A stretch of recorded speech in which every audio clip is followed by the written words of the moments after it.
The nightmare came again. Anakin Skywalker jolted awake in his temple quarters, sweat coating his skin. His mother's face, twisted in agony, burned behind his eyes. He could hear her screaming his name, calling for help he never gave. Not this time. For weeks, the visions had grown stronger. Shmi Skywalker was in danger. Anakin felt it in his bones, in the Force itself. But when he brought his concerns to the Jedi Council, Master Yoda had been dismissive. "Careful of visions, you must be young Skywalker," Yoda warned, his ancient eyes narrowing. "Cloud the mind, fear does. Attachments lead to the dark side." Mace Windu agreed. "You are a Jedi, Anakin. Personal feelings cannot guide your actions. The Force will be with your mother, if it is meant to be." But Anakin couldn't accept that. He wouldn't. Padme found him later that evening, pacing in the meditation gardens. She could see the conflict tearing through him. The duty to the Jedi Order versus the love for his mother. "You have to go," she said softly. "If you don't, you'll regret it forever." Anakin looked at her, gratitude and pain mixing in his blue eyes. "The council forbade it. If I leave..." "Then you leave," Padme interrupted. "Anakin, some things are more important than rules." That night, Anakin made his choice. He slipped out of the temple under the cover of darkness, taking only his lightsaber and a Republic transport. He didn't ask for permission. He didn't wait for approval. For once in his life as a Jedi, Anakin Skywalker followed his heart instead of orders. As the ship jumped to hyperspace, bound for the outer rim, Anakin felt the Force swirl around him. Uncertain, dangerous, alive. He was breaking his oaths, defying the council, risking everything. But his mother was out there, and this time, he would save her. The coordinates locked in. Tatooine grew closer with every passing moment. But somewhere deep in the Force, something darker stirred. A Sith Lord who had been counting on Anakin's pain, on his loss, on the rage that would one day turn him. Palpatine's carefully laid plans were about to encounter their first unforeseen variable. The twin suns of Tatooine beat down mercilessly as Anakin's ship descended toward Mos Espa. Years had passed since he left this desert world as a slave boy. Now he returned as a Jedi Knight, stronger, faster, more powerful. But inside, he was still that frightened child, desperate to protect the only family he'd ever known. He found the moisture farm quickly. The Lars homestead stood alone against the endless dunes, quiet and isolated. Anakin's heart pounded as he approached the entrance. Klieg Lars met him at the door. The man looked older, worn down by grief and guilt. His eyes widened when he saw Anakin. You're Shmi's boy." "Where is she?" Anakin demanded, his voice tight. Klieg's face crumbled. "The Tusken Raiders took her. A month ago. We tried," his voice broke. "I led a rescue party. 30 men. Only 4 of us came back. I lost my leg." He gestured to the crude prosthetic. "We couldn't find her. I'm so sorry." Rage flared in Anakin's chest, hot and blinding. But beneath it, hope still flickered. She was alive. He would have felt it in the Force if she wasn't. "I can still save her," Anakin said, his jaw set. Owen Lars, Klieg's son, stepped forward. "It's been too long. No one survives a month with the Tuskens. My mother will." Anakin didn't wait for further arguments. He requisitioned a speeder bike and set out into the Dune Sea immediately. The Force guided him, a faint thread of connection he'd held onto since childhood, the bond between mother and son. He pushed the speeder to its limits, racing across the desert as the suns began their descent. Sand whipped past him. His hands gripped the controls so tightly they ached. The Tusken camp appeared on the horizon, just as darkness fell. Firelight flickered between crude tents. Anakin could feel his mother's presence now, weak, suffering, but alive. He dismounted and ignited his lightsaber. The blue blade hummed in the desert night. Anakin moved like a shadow toward the camp, the Force flowing through him. Inside one of those tents, Shmi Skywalker waited, broken but breathing. And Anakin Skywalker, the chosen one, was about to make a choice that would reshape the galaxy's future. Would he slaughter them all in vengeance, or save his mother before rage consumed him? The first Tusken Raider didn't even see Anakin coming. The blue lightsaber cut through the darkness, and the guard fell without a sound. Anakin moved through the camp like a storm, swift, merciless, unstoppable. His rage burned bright, fueling every strike, every movement. They had taken his mother. They had beaten her, tortured her. They would pay. Tuskens emerged from their tents, roaring their battle cries. Anakin deflected blaster bolts with ease, his blade a blur of light and death. He felt the dark side swelling within him, seductive, powerful, hungry. It whispered promises of justice, of vengeance. Kill them all. He cut down another raider, then another. The camp erupted into chaos. Anakin pushed deeper, following the bond that pulled him toward his mother. Nothing would stop him. Nothing. He found her in the largest tent. Shmi Skywalker hung from crude bindings, her body battered and broken. But her eyes were open. Alive. "Ani," she whispered, barely audible. Time stopped. Anakin's rage shattered like glass. He rushed forward, igniting his lightsaber to cut her bonds. She collapsed into his arms, impossibly light, impossibly fragile. "I'm here, Mom," he choked out. "I'm here. You're safe now." Behind him, more Tuskens gathered at the tent entrance, weapons raised. Anakin turned, his saber held high, ready to butcher every last one of them. The dark side screamed in his ears. "End them. Make them suffer." But then Shmi's hand touched his cheek. "No, Ani," she breathed. Don't let hate control you." Her words cut through the darkness. Anakin looked down at his mother, the woman who had taught him love, compassion, hope. She was alive. That was all that mattered. He made his choice. Anakin pulled his mother close, activated a thermal detonator from his belt, and threw it toward the tent's far wall. The explosion ripped through the camp, creating a wall of fire and smoke. He burst through it, carrying Shmi, using the force to shield them both as blaster bolts screamed past. They reached the speeder bike together. Anakin held his mother tight as they raced back toward the Lars homestead, the burning Tusken camp fading behind them. He had saved her. He had resisted the darkness. But far away on Coruscant, Darth Sidious felt a disturbance in the Force, a crack in his carefully constructed plan. The future had just changed. Shmi Skywalker opened her eyes to sunlight streaming through a window. For a moment, she didn't remember where she was. Then she felt the soft bed beneath her, heard voices in the next room, and saw her son sitting beside her, watching, waiting. "Ani." He smiled, and she saw the boy she'd raised overlapping with the man he'd become. "You're safe now, Mom. You're going to be okay." The medical droid Klieg had summoned confirmed it. Shmi would recover. Broken ribs, dehydration, lacerations, all treatable. She would live. Anakin stayed by her side for 3 days, refusing to leave even as Obi-Wan Kenobi's transmissions grew more urgent. The Jedi Council wanted him back on Coruscant immediately. Senator Amidala was in danger. Duty called, but Anakin couldn't leave. Not yet. On the third evening, Shmi finally had the strength to speak clearly. "You defied your order for me." "I had to," Anakin said simply. "You risked everything. You're my mother. I'd risk the whole galaxy." Shmi reached up and touched his face, just as she had when he was 9 years old, standing in Watto's junk shop. "Oh, Ani, you have such a good heart. Don't ever lose that. No matter what they ask of you, no matter how hard the path becomes, hold on to your compassion. That's your true strength." Her words settled deep in Anakin's soul, deeper than any Jedi teaching, deeper than prophecy or destiny. When Obi-Wan finally arrived at the homestead, he found Anakin meditating in the desert, the Force flowing around him with unusual calm. "You disobeyed the Council," Obi-Wan said, his tone carefully neutral. "I saved my mother," Anakin replied, standing. "I'd do it again." Obi-Wan studied his former Padawan for a long moment. Then, unexpectedly, he placed a hand on Anakin's shoulder. "I'm glad she's alive, Anakin. Truly." "Master?" "The Council won't see it that way." "But," Obi-Wan hesitated. "Perhaps they should. Come, we have a senator to protect." As they prepared to leave Tatooine, Anakin looked back at the Lars homestead one last time. His mother stood in the doorway waving. Alive. Safe. For the first time in weeks, the nightmares were gone.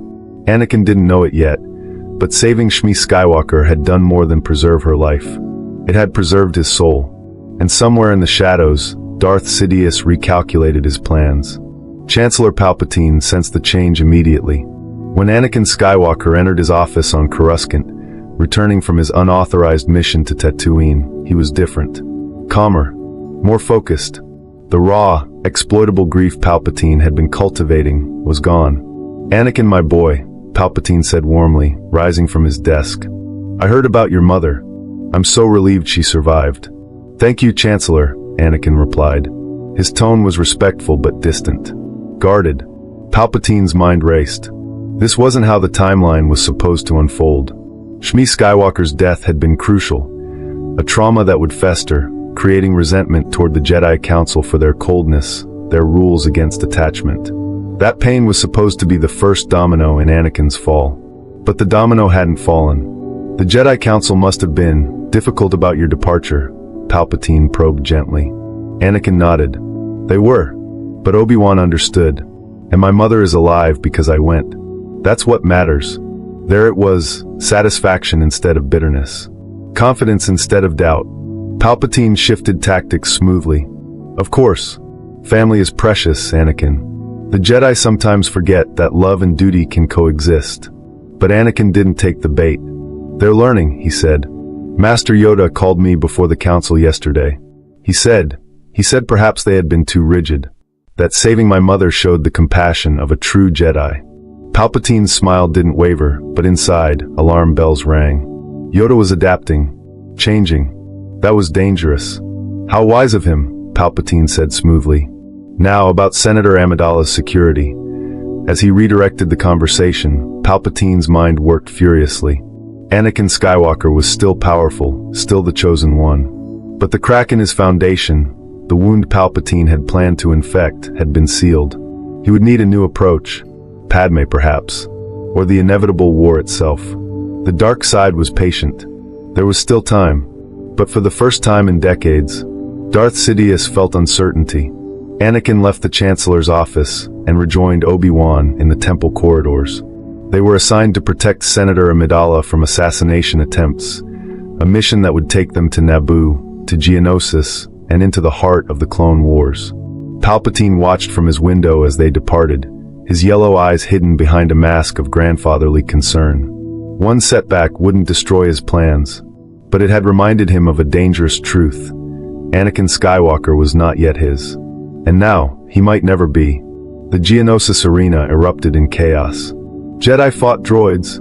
Clone troopers descended from gunships. And in a darkened hangar bay, Anakin Skywalker and Obi-Wan Kenobi pursued Count Dooku, Sith Lord, Separatist leader and architect of the war. Dooku turned to face them, his curved lightsaber igniting with a crimson hiss. "Brave of you, boy," Dooku sneered at Anakin. "But foolish. You should have learned from your mother's suffering that the Jedi cannot protect those you love." In the original timeline, those words would have ignited Anakin's fury.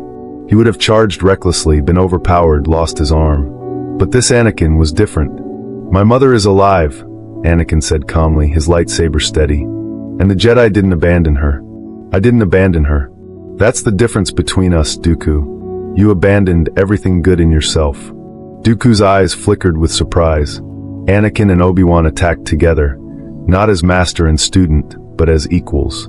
Their blades moved in perfect synchronization, pressing Dooku back. The Count was powerful, skilled, a master of form too. But against two focused Jedi, working as one, he struggled. "Your anger would make you stronger," Dooku hissed, deflecting a strike from Obi-Wan. "My clarity already has," Anakin replied. The duel raged across the hangar. Dooku used the Force to hurl debris, trying to separate them. But Anakin anticipated every move, his connection to the Force clearer than ever before. No rage clouded his judgment. No pain distracted him. Obi-Wan went down briefly, knocked aside by a Force push. Dooku turned his full attention to Anakin, and found himself matched. Their blades locked. "Impossible," Dooku breathed. "Sidious said you would fall." Then he was wrong. Anakin pressed forward, driving Dooku toward the hangar's edge. The Sith Lord's composure cracked. He was losing. Then green light flooded the hangar.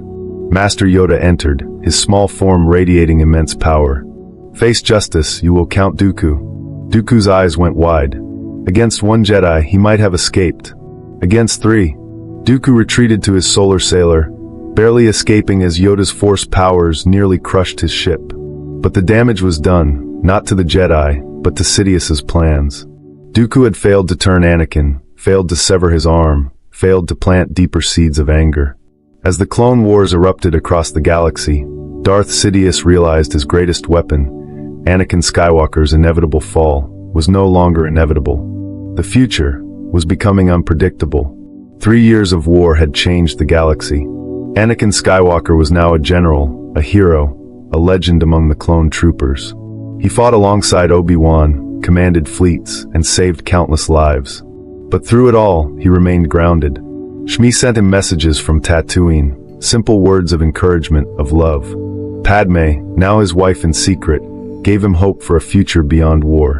And the Jedi Council, slowly learning to trust him, offered him the rank of master. When they did, Anakin accepted with humility. No resentment, no anger.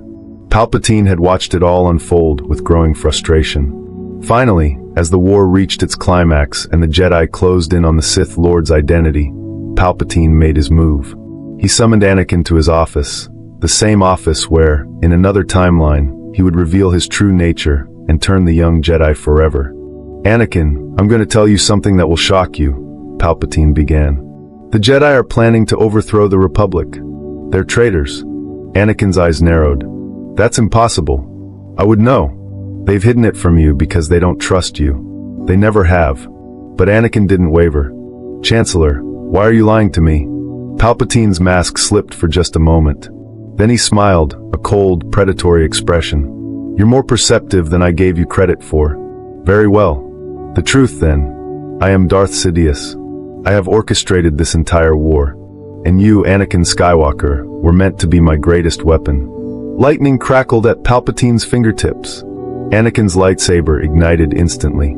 "You won't destroy the Jedi Order." "I already have," Sidious hissed. "Order 66 is being executed across the galaxy as we speak. Your precious Jedi are dying. Join me, or die with them." Anakin felt the tremor in the Force, thousands of lights blinking out. Jedi falling. But he didn't fall with them. "I am the chosen one," Anakin said, his voice steady. "And I choose the light." He attacked. The duel between Skywalker and Sidious shook Palpatine's office to its foundations. Sith lightning met lightsaber. Rage met resolve. And for the first time in 1,000 years, a Sith Lord realized he had underestimated a Jedi. Anakin Skywalker was not falling. He was rising. And the galaxy's fate hung in the balance of their clash. Mace Windu burst into Palpatine's office just as Anakin was driven to his knees. Sith lightning coursed through the young Jedi's body, Sidious's cackling laughter filling the air. But Anakin didn't beg, didn't break. "Master Windu," Anakin gasped. "Help me stop him." This time, there was no hesitation, no distrust. Mace Windu ignited his purple blade and joined the fight. Together, they pressed Sidious back. The Sith Lord's power was immense. He had orchestrated decades of manipulation, hidden in plain sight, controlled entire star systems. But against two Jedi, united and resolute, he fell. Mace's blade struck true. Anakin's lightsaber followed. Darth Sidious, Emperor-in-waiting, architect of Order 66, collapsed, dead before his empire could rise. Across the galaxy, Jedi felt the shift in the Force. Obi-Wan, fighting for his life on Utapau, sensed the dark presence vanish. Yoda, nearly killed by clone troopers on Kashyyyk, felt balance beginning to return. Anakin transmitted an emergency code to all clone units. "Override Order 66. Stand down. The Sith Lord is dead." Slowly, across 1,000 battlefields, the killing stopped. The Republic was saved. The Jedi Order survived, diminished but alive. And Anakin Skywalker stood before the Council, not as a fallen warrior, but as the hero who had saved them all. "Fulfilled the prophecy you have," Yoda said, his ancient eyes filled with wonder. "Brought balance to the Force without losing yourself to darkness." Anakin smiled. "I had help. My mother taught me that love doesn't make you weak. It makes you strong." In the weeks that followed, the galaxy began to heal. The Clone Wars ended. The Separatists surrendered. Padme revealed her pregnancy, and this time, there was no fear, only joy. On Tatooine, Shmi Skywalker received a transmission from her son. He stood with his wife, with Obi-Wan, with the Jedi Council behind him. "I wanted you to see this, Mom," Anakin said. "Everything I am, I owe to you." Shmi wept. Her boy, her beautiful, powerful, compassionate boy, had saved the galaxy.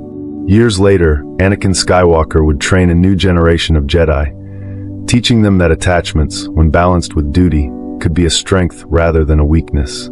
He would raise his children, Luke and Leia, in a galaxy at peace. And he would never forget the choice he made on Tatooine. The choice to save his mother, to resist the darkness, to remain Anakin Skywalker instead of becoming Darth Vader. The galaxy was saved because one son refused to let his mother die. And that changed everything.